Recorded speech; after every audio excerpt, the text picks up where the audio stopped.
Vir die afgelope dekades lank al kruit die linkses die Ossewa brandwag valkslik uit as nazi-volgelinge.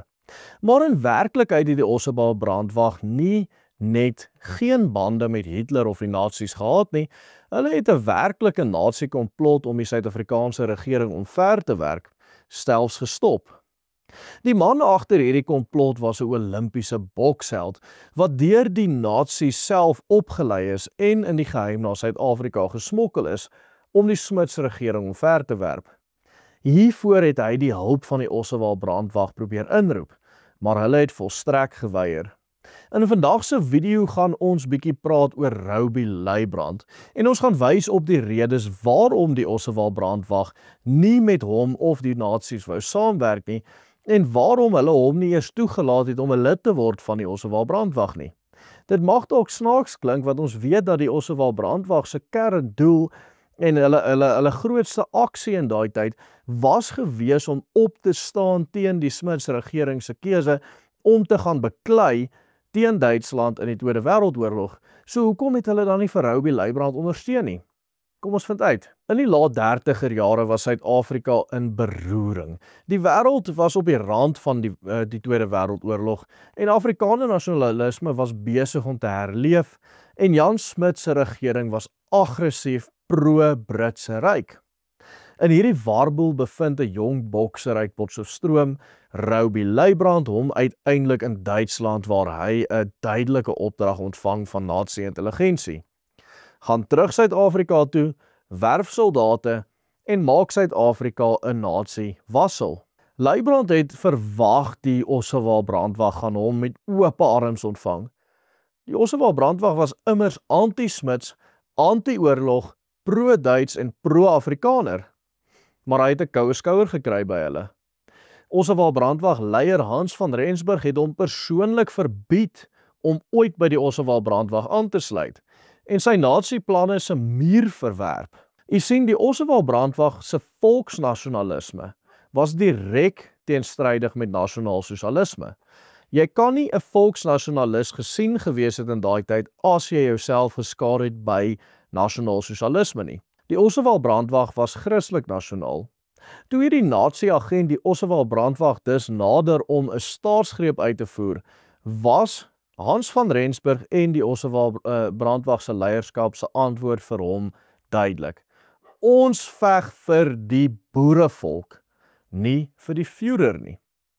Hierdie is baie interessant juis omdat die narratief dat Leibrand deel van die stormjagers was, 'n narratief wat erg deur die Verenigde Party van daardie jare gepropageer is, wesenlik vals was en dat Leibrand nooit lid van die Ossewa brandwag was nie. Maar die vraag bly staan, hoe het dit dan gebeur dat hierdie seun uit Potchefstroom later 'n agent vir die nasionaal-sosialistiese regering geword het? Sidney Rouby Leibrand is in 1913 in Potchefstroom as die derde van Johannes en Susan Leibrand se 6 kinders gebore. Sy pa was persoonlik bevriend met generaal Jan Smuts en die twee was ook saam op komando tydens die Anglo-Boereoorlog. Anders as Smuts was Johannes Leibrand altyd baie anti-Brits en hy het selfs geweier om tydens die Eerste Wêreldoorlog in Suidwes te gaan veg teen die Duitsers. Rouby het as kind skool gegaan by Grey College in Bloemfontein en was reg deur sy hoërskoolloopbaan 'n aktiewe bokser. Boks was sy absolute passie gewees. En op 21-jarige ouderdom in 1934 het hy bronsmedalje in die Britse Statebondspele in Londen gekry. Daarna is hy in 1936 na die Olimpiese Spele in Berlyn, wat deur Nazi-Duitsland natuurlik op daai stadium aangebied is.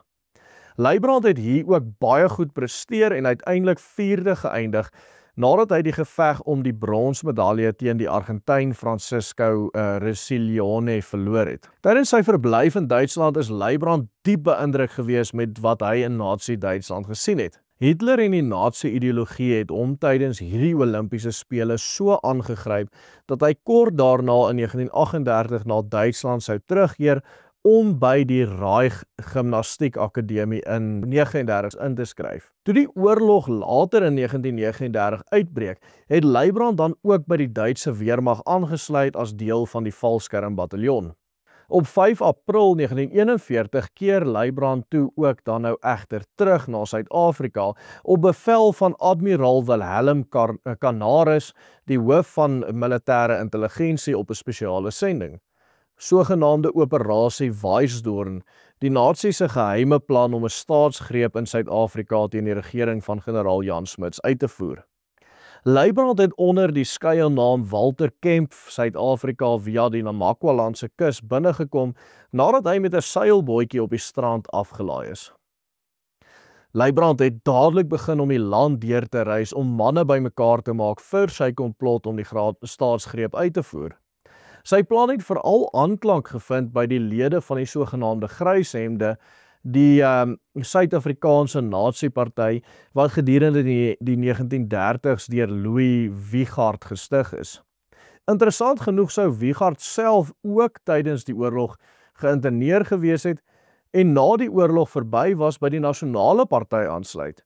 Hy het dan ook tydens die regerings van Strydom, Verwoerd en Vorster in die Senaat as verteenwoordiger van Natal gedien.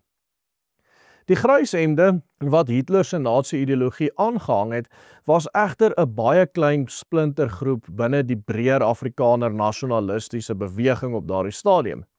Daarom het Rouby Leibrand besluit om aan te klop by die volksnasionalistiese Ossewal Brandwag, in 'n poging om die Ossewal Brandwag manne se ondersteuning vir sy komplot teen Smuts te kry. Dit word geskat dat Leibrand nie meer as 50 ondersteuners en medewerkers vir Operasie Weisdorn kon kry nie. Sy groep, bekend as die Nasionaal-Sosialistiese Rebelle, het 'n paar geheime terreurdade gepleeg, maar Leibrand het geweet dat hy nie die kapasiteit het om die komplot verder deur te voer nie. Leibrand het dan ook geweet dat die Ossewal Brandwag anti-Brits, pro-nasionalisme en heeltemal teen die oorlog met Duitsland gekant was, sowel as teen die Smuts regering op daardie stadium was. Hy het na geweldig baie pogings uiteindelik daaraan geslaag om 'n ontmoeting te kry met Hans van Rensburg, die leier van die Ossewal Brandwag. Van Rensburg was egter hoegenaamd nie te vind vir Leibrand se planne nie. Die Ossewal Brandwag was lojaal teenoor die volk en Van Rensburg wou niks weet van 'n vreemde nasionaal-sosialistiese komplot om 'n staatsgreep hier in die land waar die boerevolk woon te kom uitvoer nie. Al was die Ossewal Brandwag anti-Smuts en pro-Afrikaner selfbeskikking, het hulle Leibrand se nazi-ideologie en sy planne verwerp. Van Rensburg het homself so sterk van Leibrand gedistansieer dat hy hom ook verbied het om ooit lid te word van die Ossewal Brandwag. Rouby Leibrand was uiteraard uiters teleurgesteld en sy komplot het na die verwerping deur die Ossewal Brandwag begin stoom verloor. Die komplot het ook toe teen die middel van 1942 onder die aandag van die Suid-Afrikaanse Intelligensiediens gekom. In September van daardie jaar het die polisie hom opgespoor en 'n gewelddadige skietgeveg het uitgebreek tussen Leibrand en sy volgelinge en die polisielede. Leibrand kon wel daarin slaag om te ontsnap, maar is in Desember van daardie selfde jaar weer gearresteer. Op 11 Maart 1943 is Leibrand ter dood veroordeel vir hierdie komplot. Soos die uitspraak gelewer is, het hy die nazi saluut gegee en gesê dat hy vir Führer opgetree het. Op versoek van Jan Smuts self, wat immers 'n baie goeie vriend van Leibrand se pa was, is sy vonnis toe egter versag tot net lewenslange tronkstraf. In 1938, nadat die Nasionale Party van Dani Malan aan bewind gekom het, is oorlogsgevangenes soos Leibrand amnestie gegee en hy kon voortaan leef as 'n vrye man. Leibrand sou hom egter daarna glad nooit weer met die politiek ophou nie.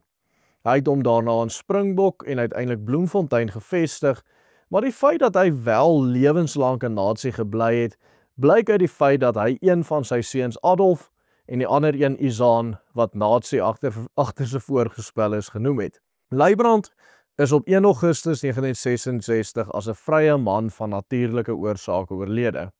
Maar hy word tot vandag toe nog onthou as die mees bekende Afrikaner nazi wat nog ooit gelewe het. Vir die doeleindes van ons reeks oor die Ossewal Brandwag is dit egter wesenlik belangrik om daarop te let dat Leibrand se ideologie heeltemal deur die Ossewal Brandwag verwerp is, wat 'n bewys is van die feit dat die Ossewal brandwag nooit nasies was, soos wat die linkses van daardie tyd en selfs sommige linkse geskiedkundiges van vandag hulle valslik wil beskuldig nie. Die Ossewal brandwag was nie nasionaal-sosialisties nie, hulle was Christelike volksnasionaliste. Ons beklemtoon juis die kalvinistiese onderbou van die Ossewal brandwag se Christelike nasionalisme in ons vorige video in hierdie reeks. Kyk dit gerus deur op hierdie skakel te klik. En maak ons hande sterk deur 'n betaalde lid van die Willem Peters groep te word. Volg net die eenvoudige stappe op die banner op die skerm. Totsiens en God seën elkeen van u.